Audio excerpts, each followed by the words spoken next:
going to go to O-Soto Gari, outside reaping. So, again, if we look at like basic classical jiu-jitsu application, even judo application, you'll see this kind of, oftentimes very tight wrap.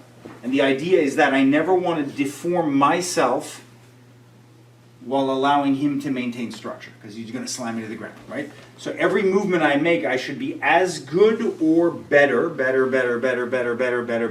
and he should be suffering, yeah? And so now his weight is there. So now imagine if you do a big lunge step, he's totally loaded, now loaded in lateral, that's horrible for his knee, and then they go through the knee like this, boom, right through. Load bearing, catastrophic, high risk of injury. Even if, let's say I go here, even if I go calf, right, there's a high chance of it buckling if I don't lift it right off the ground.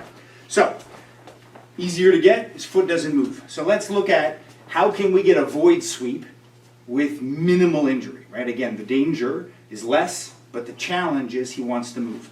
So instead of doing a big sweep where we lose a lot of foot to ground time, what we're looking to do is the kuzushi, or the unbalancing. I'm pulling him in tight, usually from the lateral muscles, and I'm going to drive in a knee.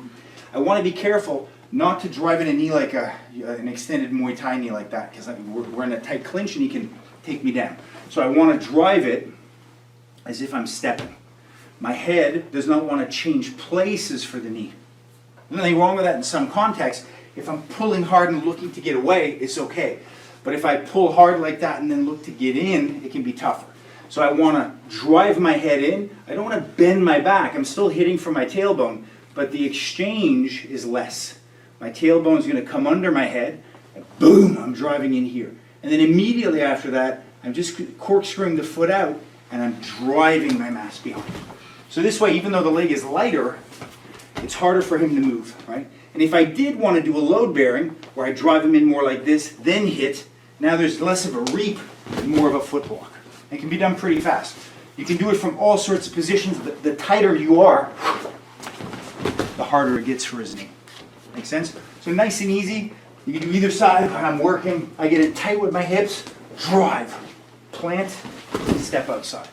Most important thing for me is that I have a good stance. If I start to sway laterally, heel lands on me, I'm going to injure myself. So again, knees tight, screw outside, good stance, just twist them down. Simple enough?